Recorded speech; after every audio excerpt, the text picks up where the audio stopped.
Oke guys, kita akan mulai percobaan podcast tentang kesehatan. Kita bakal ngundang orang yang gak bakal serius, tapi kita akan bahas semua yang serius. Oke?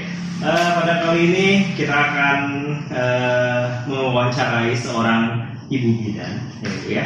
Ibu namanya siapa? Perkenalkan, nama saya. Jangan so tegang-tegang gitu, bukan? Tadi kan dibilang ini saya mengundang orang yang tidak serius. Gak usah so serius ini ya. Aku biasa dipanggil Hani sih. Oke, Bu Hani, tahu nggak kesini mau ditanya-tanya apa? Belum tahu sih ya. Cuman kurang lebihnya tadi udah bilang ya di awal kalau kita mau membahas tentang masalah kesehatan ya. Di sini santai aja Bu, nggak usah tegang ya. Karena kan memang di sini bukan formalitas kita ngebahas di rumah sakit ya. Oke, untuk session selanjutnya kita akan mulai masuk ke experience.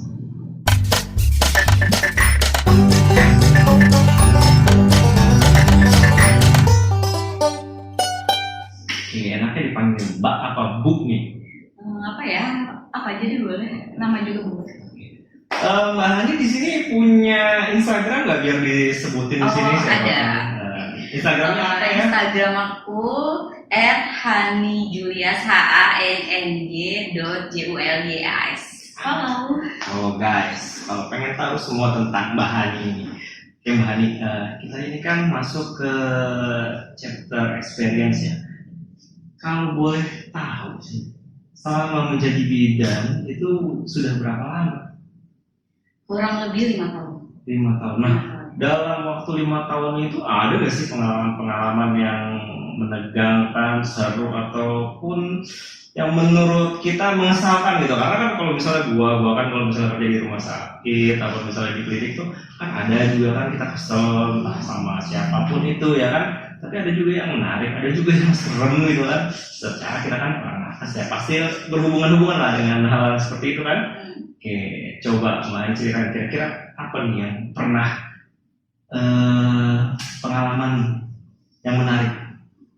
Yang menarik dulu ya, apa ya? Bingung deh, soalnya dalam dunia kerja itu kan banyak ya, banyak kesalnya ada, banyak kesalnya ada. Apa banyak senangnya ini? Apa ya? Kesalnya bakal hilang kalau misalkan udah gajian ya kan sih? Kalau misalkan pengalaman kesalnya itu kalau dari awal-awal kerja ya, kayak misalkan aku pertama kali kerja di rumah sakit, karena kan pertama belum ngerti ya kerja di rumah sakit itu kayak apa sih, belum ketemu sama senior yang itu senior yang mayoritasnya kayak senioran banget gitu ya. Di situ kita itu bukannya dibimbing malah digaslight gitu ya. Gitu ada ya dikerjain tapi aku nggak pernah ngambil hati sih, karena semua tempat kerja pun pasti ada yang kayak gitu tuh. Positifnya aja gitu kita ambil, mungkin dengan cara seperti itu dia ngajarin kita gitu loh, yang positifnya kita ambil, yang enggak ya udah jangan. Ini seperti kayak curhat. Jadi kalau maksud yang pertanyaan gue itu misalnya kayak gini, gue pernah punya pengalaman nih guys. Jadi di salah satu rumah sakit waktu gue jaga UGD ya, tiba-tiba gue ditelepon sama ruangan, ya kan, gue datang ke sana itu katanya pasiennya ngamuk habis operasinya pembukaan di perut, kalau dibilang pakai bahasa kedokterannya post-laparotomi. Nah, gue datang ke bangsal ya kan, tiba-tiba di bangsal itu bener dong coy, dia memang bekas operasi kan, restorannya masih ada kayak gitu, dia duduk sila, dia ngamuk-ngamuk, udah kayak jawara. Ternyata pertama kali yang gue lakuin apa? Gue ngeliat matanya dulu, kata gue ada yang nggak beres. Terus akhirnya gue minta ini dok, stetoskop lah untuk meriksa si pasien ini. Ternyata setelah gue periksa, si pasiennya ini tanda-tanda vitalnya kayak jantungnya itu nggak ada coy. Jadi memang kelihatan kayak napas, kayak dia masih marah-marah apa segala macam ya kan. Akhirnya gue nggak percaya, oke lah gue bilang coba ditensi, gue bilang ke perawat gue tensi itu ternyata karena memang tensinya nggak ada. Terus gue mau ngomong apa coba ke keluarga pasien? Akhirnya gue dengan lugu pilot, karena dulu gue masih dokter muda ya, gue bilang, ibu maaf, bapak sudah tidak ada. Aku dimaki. Karena memang masih Dimaki karena apa? Dokter maksudnya apa? Suami saya masih duduk ya kan, masih ngucap kayak gitu. Dokter bilang udah nggak ada, gimana? Oke bentar ya bu ya. Bu, nama suami ibu siapa? Gue bisik-bisik tuh. Ini dok namanya. Oke. Akhirnya gue pakai bahasa Jawa. Karena kan ternyata dia orang Jawa kan. Punten Pak, asmane sinten ya. Asma. Apa itu? Nama bapak siapa? Saya anggaplah itu. Saya si siapa ya? Siapa ya kita bisa bilang? Saya Umar. Gitu. Nah, saya gitu, sorry yang namanya Umar. Enggak, bukan maksud jelekin. Tapi ternyata istrinya setelah mendengar itu nangis. Kenapa tuh?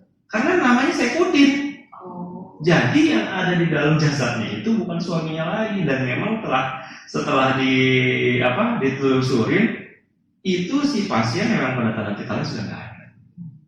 Jadi jadi apa ya kita bisa bilang ya, zombie di dunia nyata. Jadi mayat yang sudah itu dirasukin sama ternyata yang lebih menghororkan lagi, perawat gue bilang, dok, Mas Saipudin mah yang meninggal kemarin di bed sebelahnya dia aja. Wow. Itu kan gue bilang, kayaknya ini bukan ranah gue lagi, silakan cari yang lain. Harus lebih tepatnya harus cari ustad gitu ya. Jadi memang apa ya, itu pengalaman gue yang paling apa ya, membingungkan lah menurut gue, karena gue baru jadi dokter baru di situ, belum ada 1 tahun di rumah sakit itu, tiba-tiba pengalaman gue seperti itu kan gila guys. Nah itu masih ingat banget sampai sekarang itu, dan perawat gue sampai sekarang juga gila-gilain kepala itu, ada ya kayak kayak gitu. Itu maksud yang gue minta tadi pertanyaan. Jangan ngomongin tentang senior, nanti lu bakal dikenain sama senior. Nggak enak kita di sini, kan nggak suka kita kalau dibully, dihujat netizen Mas Boy.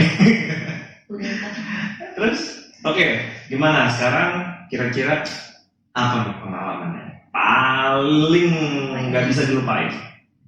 Kalau yang paling ya, waktu praktek sih, lebih tepatnya waktu belum jadi bidan ya. Makin seru nih Mas Boy. Waktu belum jadi bidan, karena apa ya, nggak pertama kali turun ke lahan praktek sih ya, cuman ini lahan pertanian. Iya, pertanian. Kalau misalkan tadi kan bilangnya katanya belum ke lahan praktek. Iya, maksudnya kemana nih? Maksudnya belum banget gitu, belum pertama banget. Tapi belum pertama banget, berarti ada yang kedua ketiga dong. Ya, belum pertama banget itu bahasanya masih original. Pokoknya tingkat berapa ya? Tingkat 3 deh ya. Kalau misalkan kebidanan kan ada tingkat 1, tingkat 2, tingkat 3 ya. Nah, tingkat 3 deh. Tingkat 3 itu kan waktu pertama kalinya ketemu pasien yang benar-benar kebidanan banget gitu ya. Pasien melahirkan gitu ya. Okay. Posisinya waktu itu ada pasien yang usianya itu di bawah umur untuk menikah, belum masih remaja gitu ya, pernikahan di bawah umur ya.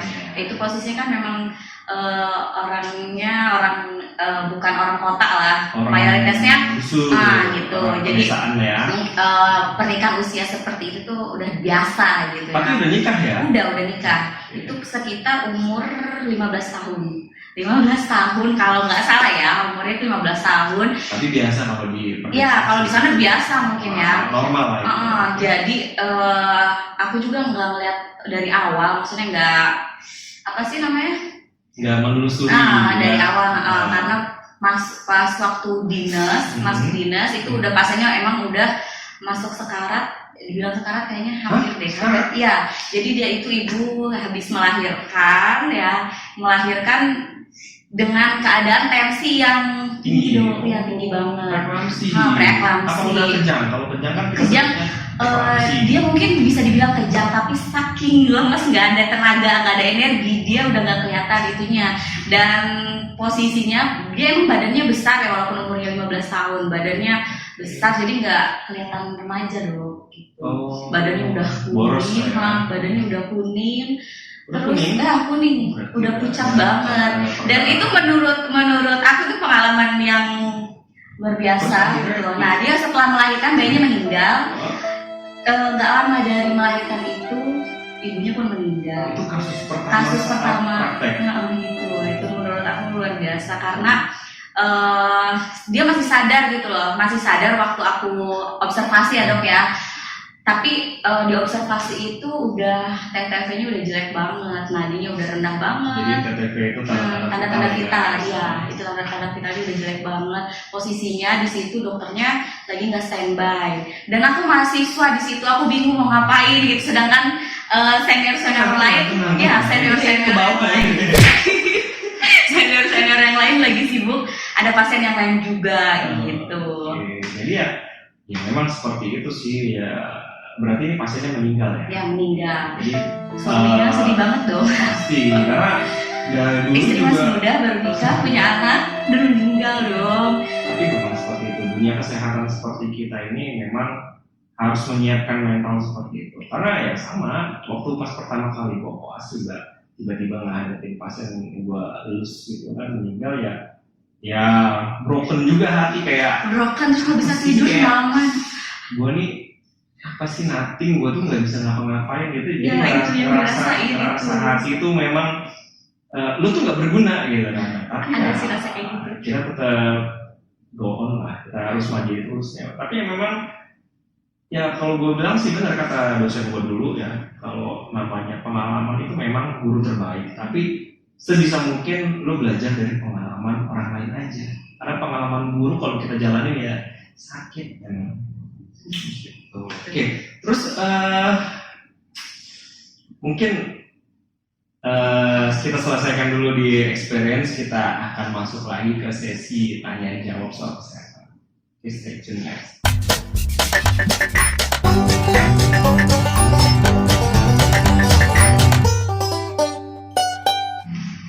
Oke, kita ketemu lagi di sesi kedua atau chapter kedua tentang tanya jawab kesehatan. Nah, di sini tadi gua ngeliat ada pertanyaan nih dari audiens, entah audiensnya dari mana gitu ya kan. Jadi sebenarnya Bu Bidan kalau misalnya ada yang nanya nih kan, ada yang nanya ke kita masa subur tentang apa namanya wanita itu kapan sih ya? Akhirnya di sini pasti kan banyak nih penonton yang cewek ya pengen tahu nih kan kalau masa subur tuh. Ada yang bilang katanya setelah mens, ada yang bilang sebelum mens. Kan banyak nih pasti yang program hamil gitu kan. Kalau menurut Bu Bidan sendiri masa subur wanita itu kira-kira di kapan ya? Masa subur ya. Mungkin ada juga tuh dok apa namanya yang belum tahu masa subur itu apa ya. Nah, betul. Masa subur itu saat wanita ini melepaskan sel telur untuk dibuahi oleh sperma. Itu yang disebut masa subur. Jadi kalau misalnya kita berpikir, oh ini masa subur nih kalau udah mens gini, enggak. Jadi kalau misalnya pun tiap manusia itu kan beda-beda ya kan. Nah, tapi dari Bu Bidan sendiri gimana kalau misalnya pengen untuk masa subur itu seperti apa yang simple aja? Simple aja ya. Intinya kalau masa subur itu bisa dilihat itu hitungnya kalau misalkan headnya teratur tuh lebih enak sih ya dok ya untuk mengetahui masa subur itu. Biasanya sih dihitungnya 14 hari sebelum head berikutnya, 14 hari sebelum head berarti bener guys, dan beneran. Atau enggak kalau misalkan lebih gampangnya lagi, maaf ya kalau bisa dilihat dari, kan kalau misalkan perempuan itu suka ada keputihan. Nah biasa kalau misalkan ditandai masa subur itu bisa dilihat dari keputihan yang kalau misalkan keputihannya itu nggak putus-putus. Kayak apa ya, maaf ya kalau gitu. Kalau misalkan kayak ingus, jadi itu panjang. Nggak bisa putus-putus gitu. Cuman bedanya kan kalau ingus mungkin hijau ya. Kalau misalkan keputihan kayak ya bening aja gitu. Jadi sekret biasa ya. Ya sekret biasanya sih ditandain kayak gitu. Gue nggak tahu kan, gue cuma tahu tekniknya. Kan yang mengalami kan perempuan ya. Mungkin ada seperti itu ya. Kurang lebih sih gambarannya seperti itu. Tapi kalau misalnya kita pengen program hamil ya memang harus menjaga kebersihan. Karena misalnya walaupun nanti lu ngeluarin sel telur untuk dibuahi sama si sperma ini ya sang jantan suami gitu kan, tapi kalau misalnya kondisi si rahim sama si vaginanya itu kotor, tidak higienis, maksudnya tuh masih ada sisa darah, atau misalnya si cowoknya ini nggak bersih, ada infeksi penyakit kelamin, ya kan, ada peradangan pada bibir uterus, ya kan, itu juga bisa mematikan sperma. Jadi memang semuanya bukan cuma cewek, jadi cowok, cewek itu harus benar-benar mempunyai kondisi kebersihan yang baik dan kondisi kesehatan yang baik. Gitu, tapi kebanyakan di dunia nyatanya ya dok ya, pihak laki-laki itu suka menyalahkan perempuan. Wah, iya nggak sih? Iya biasanya kayak gitu, suka menyalahkan semua permasalahan itu jadi beratkan perempuan, padahal itu kan bahkan nyatanya itu yang suka bawa itu tuh dari laki-laki gitu ya nggak sih? Ini nggak nyindir saya. Enggak sih ya. Gitu. Jadi ya namanya manusia, kita tidak bisa menghakimi satu sama lain. Tapi ya memang seperti itu. Jadi kalau misalnya seperti itu ya, kita untuk mengetahui kesuburan kan harus dicek ini, cek itu ya. Yeah. Jadi ya kalau lu pengen ngecek kesuburan lu datanglah ke dokter androlog gitu kan. Jadi memang jangan berusaha menyakiti satu sama lain sama pasangan lu. Jadi ya kalian berdua harus komunikasi yang baik ya kan, supaya bisa tahu solusinya. Betul begitu ya pikirannya? Iya. Ya seharusnya sih memang perlu tambahan wawasan untuk pihak laki-laki juga gitu. Jadi tidak menyalahkan ini perempuannya ini gitu. Soalnya di lahan kebanyakannya di lahan ada aja pasiennya yang tenang Mbak, tenang. Kan tadi kan saya udah bilang kita ini nggak serius loh Mbak. Iya. Ini bahasannya serius. Oke, kira-kira ada pertanyaan apa lagi yang dari sini? Ada penonton nih, yo. Kira-kira penonton, nah apa yang mau ditanyakan, ya kan? Coba nanti komen di bawah video kita. Mungkin kita akan bahas di video-video berikutnya. Oke, Mbak Hani, terima kasih buat kedatangan hari ini. Sampai jumpa nanti. Kemungkinan kalau misalnya ada panggilan-panggilan, mau dong datang ke sini untuk main ya. Boleh. Oke guys, kita akhiri session ini karena ini memang hanya percobaan ya kan. Kemungkinan kita akan membuat video-video lagi dengan narasumber yang tidak serius, tapi kita bahasnya dengan serius. Oke, kita silahkan di like and subscribe dan follow Instagram kami adalah Mbak Hani Julias ya kan, supaya bisa mengetahui info-info berikutnya. Oke guys, ciao.